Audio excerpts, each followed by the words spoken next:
शैतानिर्रजीम बिस्मिल्लाहिर्रहमानिर्रहीम। Computer science की preparation के सिलसिले में आज इस टॉपिक को हम डिस्कस करने जा रहे हैं। उसमें हमने देखना है कोलियन डोमेन क्या होती है और ब्रॉडकास्ट डोमेन क्या है।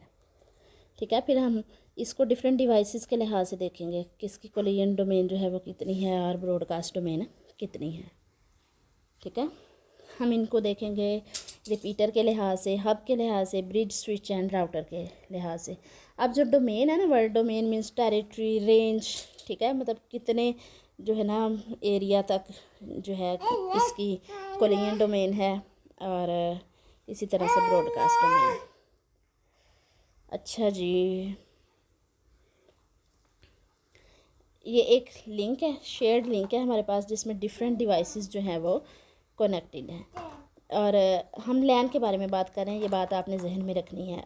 अब अगर हम कोलियन डोमेन चेक करना चाहते हैं इन तमाम डिवाइसेस की, जिनमें रिपीटर, हब, ब्रिज और स्विच वगैरह हैं लैन के अंदर, तो हम किस तरह से इसको मालूम करेंगे, देखते हैं। पहले कोलियन डोमेन के बारे में देख ले।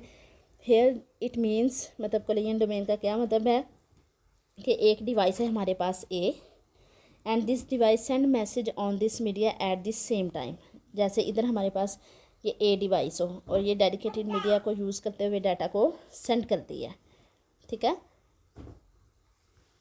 उसी वक्त क्या होता है कि दूसरी डिवाइसेस जो हैं वो भी इसी मीडिया पर डाटा सेंड करती हैं। जैसे ये ए डिवाइस है, ये डाटा सेंड कर रही है इस मीडियम को यूज़ करते हुए। ठीक है, इस मीडियम को यूज़ करते हुए, तो बाकी सारी डिवाइसेस भी उसी वक्त डाटा सेंड करती हैं। तो क्या डाटा कोलाइड होगा? यस, डाटा कोलाइड होगा, क्योंकि मीडिया सेम है obviously।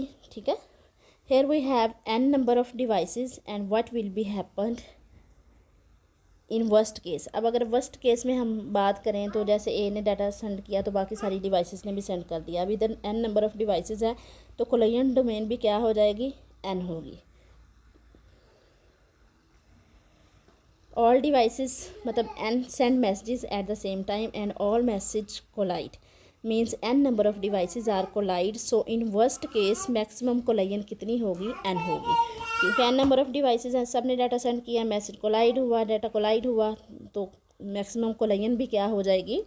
n हो जाएगी। अब जो ब्रॉडकास्ट है उसका मतलब क्या है? Means when a device A send message on this media the other all devices also receive this message which devices MAC address match it will accept while others discard. अब देखें ना, लैन बाय डिफ़ॉल्ट जो है ना वो broadcast message को क्या करता है? सबको सेंड कर देता है। तो इसमें अब ब्रॉडकास्टिंग हो रही है ना, जैसे ए ने सेंड किया मैसेज, अब वो मैसेज जो है ना हर डिवाइस के पास आएगा। जिस डिवाइस के मैक एड्रेस के साथ उस मैसेज में जो एड्रेस है, डेस्टिनेशन एड्रेस है, उसके साथ मैच करके वो उसको एक्सेप्ट कर लेगी, बाकी सब उसको रिजेक्ट कर देंगी। लेकिन डाटा किस सबके पास जाएगा, सब डाटा को रिसीव करेंगे, यही क्या है? ब्रॉडकास्ट है। So here if A send message all other devices will also receive this message, so broadcast will also भी क्या होगी? n होगी। अब ब्रॉडकास्ट भी क्या होगी? n ही होगी। अब रिपीटर के लिहाज से देखते हैं इसकी ब्रॉडकास्ट डोमेन क्या होती है और कोलियन डोमेन क्या होती है। अब रिपीटर की बात करें, if we use repeater will any difference occur in collision? Collision में कोई फ़र्क होगा? नो। जो कोलियन पहले थी ना सेम वैसी रहेगी, मतलब जो कोलियन पहले थी वैसी रहेगी। क्यों? Because the function of repeater is only to amplify और बूस्ट सिग्नल्स। अब रिपीटर करता क्या है? सिर्फ सिग्नल्स को बूस्ट करता है या फिर उनको एम्पलीफाई करता है। इस वजह से कोलियन डोमेन पर कोई फ़र्क नहीं पड़ेगा। Same as broadcast will also remain same.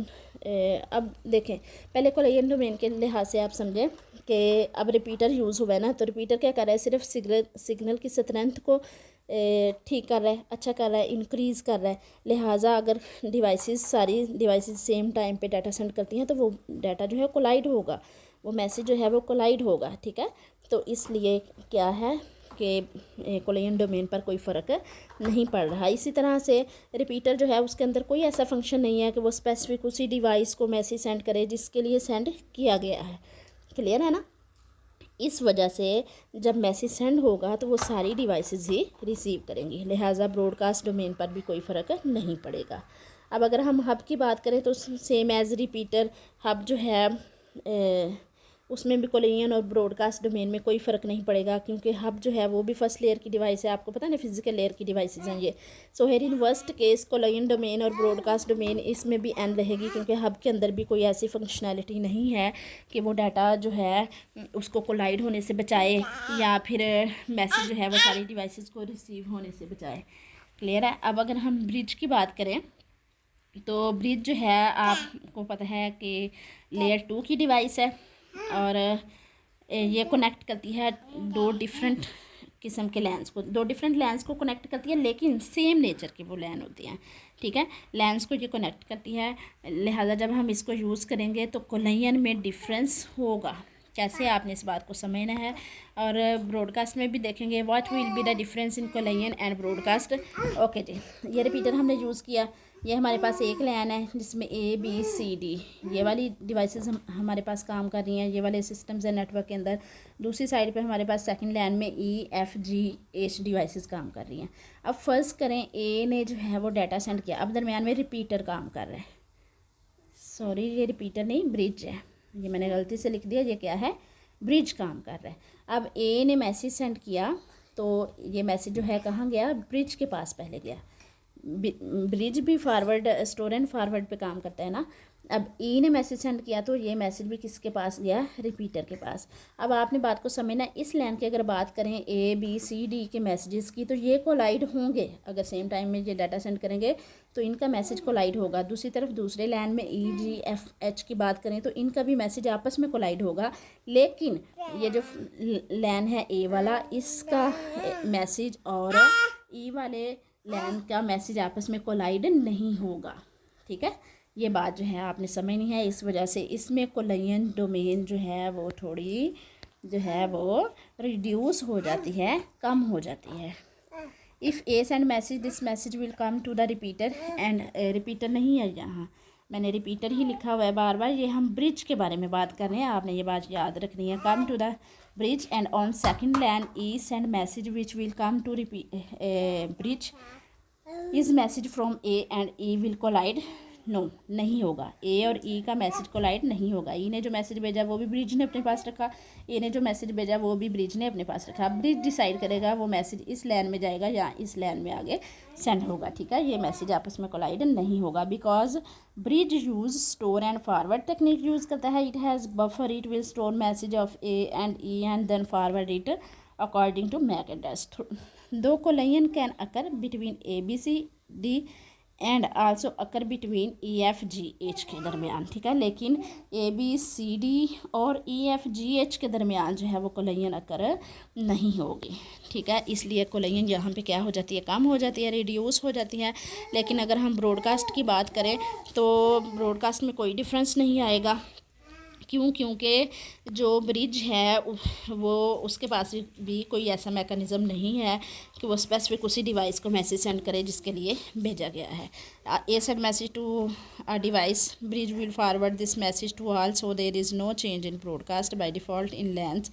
Broadcast means all devices will receive message. Okay, अगर हम स्विच की बात करें तो स्विच जो है आपको पता है कि एक मल्टीपोर्ट डिवाइस है, और जो ब्रिज है ना, पीछे जो हमने ब्रिज के बारे में अभी पढ़ा है, ब्रिज जो है वो 2 पोर्ट डिवाइस है, जबकि जो स्विच है वो एक मल्टीपोर्ट डिवाइस है। सिर्फ यही फ़र्क है दोनों में, बाकी फंक्शनैलिटी जो है वो ब्रिज और स्विच की सेम है। ठीक है, बाकी सारी कहानी इनकी सेम है। स्विच जो है वो भी काम करता है मैक एड्रेस पे, और ये भी स्टोर और फॉरवर्ड करता है। इट विल आल्सो ब्रॉडकास्ट, अब ब्रॉडकास्ट मैसेज को भी ब्रॉडकास्ट करता है। So in this case collision domain will reduce and broadcast remain same. मतलब ब्रॉडकास्ट जो है उसमें फ़र्क नहीं पड़ेगा, लेकिन कोलियन डोमेन जो है वो पहले से कम हो जाएगी। मतलब अब देखें, जैसा कि सबसे पहले रिपीटर और हब की सेम है कोलियन डोमेन और ब्रॉडकास्ट डोमेन, इसी तरह से ब्रिज और स्विच की सेम है। अब ब्रॉडकास्ट मैसेज की बात अगर हम देखें तो वो मैसेज जिसके डेस्टिनेशन एड्रेस में FFF मतलब 111 हो, तो इसका यही मतलब होता है कि ये तमाम डिवाइसेस के पास जाएगा। अब राउटर की बात करें तो राउटर जो है आपको पता है एक स्मार्टेस्ट डिवाइस है, एक इंटेलिजेंट डिवाइस है। ठीक है, ये 2 डिफरेंट किस्म के नेटवर्क्स को आपस में क्या करता है, कनेक्ट करता है। और इन केस ऑफ राउटर जो है वो कोलिजन जो है वो भी रिड्यूस होगी, लेकिन ब्रॉडकास्ट डोमेन जो है वो भी हमारी रिड्यूस हो जाएगी। Let's say if there is connected to different LANs है, जैसे L1 और L2 टू डिफरेंट लैंस है। अब L1 जो है उसने पैकेट सेंड किया तो ये इस नेटवर्क को, राउटर जो है ना, मतलब राउटर से आगे ये नहीं जाएगा, ये इस नेटवर्क को क्रॉस नहीं करेगा। जैसे can broadcast in case of limited broadcast, can broadcast in case of limited broadcast तो है, जैसे लैन 1 के अंदर तुझे ब्रॉडकास्ट होगा, but it can't across the network, लेकिन ये नेटवर्क के अक्रॉस नहीं होगा। So here is a chart of collision and broadcast domain का एक चार्ट है, आप उसको देख लें, आपने इसको याद रखना है। रिपीटर के केस में कोलिजन डोमेन में कोई फ़र्क नहीं है, ब्रॉडकास्ट डोमेन में कोई फ़र्क नहीं है, हब के केस में कोई फ़र्क नहीं है, ब्रॉडकास्ट और डोमेन कोलिजन डोमेन दोनों में।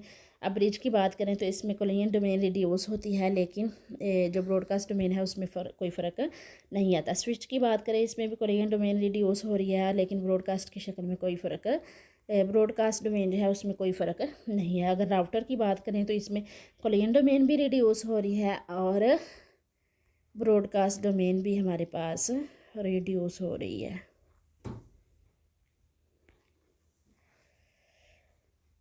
उसके बाद जो है एक छोटा सा टॉपिक है, इसको भी देख लेते हैं, सर्किट स्विचिंग के बारे में। अच्छा, सर्किट स्विचिंग की बात करें ना तो ये टेलीफोन नेटवर्क के लिए डिज़ाइन की गई थी। Eight that time OSI model और उसकी लेयर्स वगैरह यूज़ नहीं होती थी, लेकिन अब जो है कंप्यूटर नेटवर्क्स में हम लेयर्स को यूज़ कर रहे होते हैं।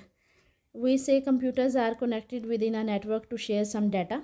सो बिफोर कंप्यूटर नेटवर्क, मतलब आजकल तो हम ये कहते हैं ना कि डाटा डिवाइसेस कनेक्टेड हैं, एक कनेक्शन को, नेटवर्क को शेयर कर रही हैं डाटा ट्रांसमिट करने के लिए, लेकिन कंप्यूटर नेटवर्क से पहले जो है वो टेलीफोन नेटवर्क एग्जिस्ट करता था, और टेलीफोन नेटवर्क जो है वो सर्किट स्विचिंग पे काम कर रहा होता था। At that time to connect our devices physically वो यूज़ सर्किट स्विचिंग यूज़ करते थे। ये कुछ सर्किट्स जो है वो दिखाए हुए हैं। अब देखें, अगर T1 ने बात करनी है T5 से, होगा क्या, T1 कनेक्शन जो है इस्टेब्लिश कर लेगी। T1 का कनेक्शन इस्टेब्लिश होगा इस सर्किट के ज़रिए, ये देखें, और ये डेडिकेटेड कनेक्शन है T5 के साथ। मतलब जब तक T1 और T5 डाटा ट्रांसमिट कर रही, जब तक T1 डाटा ट्रांसमिट कर रही है T5 को, कोई और डिवाइस इस कनेक्शन को यूज़ नहीं कर सकती। ये डेडिकेटेड कनेक्शन होता है, और एक बार कनेक्शन इस्टेब्लिश हो गया तो जब तक कनेक्शन को डिसकनेक्ट नहीं किया जाएगा डाटा फ्लो हो सकता है। इस तरह से रिसोर्सेज क्या होते हैं इसमें रिज़र्व होते हैं। ये टेलीफोन एक्सचेंजेस यूज़ हो रही हैं, जैसे ये टेलीफोन एक्सचेंज के साथ कनेक्टेड है ये वाला जो हमारे पास है सर्किट। इसी तरह से दूसरा सर्किट जो है वो दूसरे टेलीफोन एक्सचेंज के साथ कनेक्टेड है। इस तरह से इनका कनेक्शन आपस में इस्टेब्लिश हो गया है। अब ये फिज़िकल लेयर पे काम करता है। It works on physical layer means we connect devices, how we establish connection, मतलब किस तरह से हम कनेक्शन इस्टेब्लिश करेंगे। T1 is already connected to telephone exchange के साथ, means our landline already connected होती है टेलीफोन एक्सचेंज के साथ। जैसे हम फ़ोन उठाते हैं, किसी को फ़ोन करते हैं, तो हमारा जो टेलीफोन लाइन है वो पहले से, लैंडलाइन जो है ना वो टेलीफोन एक्सचेंज के साथ पहले से कनेक्टेड है, और दूसरी तरफ जो हमारा फ़ोन रिसीव करेगा उसका भी लैंडलाइन जो है वो टेलीफोन एक्सचेंज के साथ पहले से कनेक्टेड होगा। That telephone exchange is connected to the other city, telephone exchange भी हो सकता है। अब T1 कम्युनिकेट करना चाहता है T5 के साथ, तो क्या होगा, T1 is connected is working as multiplexer. अब T1 जो है ना कनेक्टेड है ना टेलीफोन एक्सचेंज के साथ, ये ऐसे काम करेगा मल्टीप्लेक्सर के तौर पे, मींस मैनी टू वन। इधर से कितने ही सिग्नल्स जो हैं या डाटा जो है वो सेंड किया जा सकता है, लेकिन आगे मीडिया क्या है, मीडिया एक है जिस पर डाटा सेंड होगा। It looks like these are connected dedicatedly. Once connection is established, you can flow data as you desire. So its flow is continuous flow होगा। It can't be out of order. It works in order. ये out of order काम नहीं कर सकता, ये भी क्या करेगा, order में काम करेगा। लाइक इन फ़ोन, मतलब जो वर्ड आप पहले बोल रहे हैं, आपने पहले हेलो बोला तो पहले हेलो ही आगे पहुंचेगा, फिर आपने हालचाल पूछा तो हालचाल की जो वॉइस है, जो वर्ड्स हैं वो बाद में पहुंचेंगे। ऐसा नहीं है हेलो बाद में और हालचाल जो है वो पहले ही पहुंच जाए। अब इसमें कोई हेडर्स वगैरह यूज़ नहीं हो रहे होते, हमें हेडर्स की ज़रूरत नहीं होती, हमारा कनेक्शन जो है वो डायरेक्टली सेटअप हो रहा होता है, ठीक है। तो हमें जो है रिज़र्व होता है हमारा कनेक्शन, ठीक है।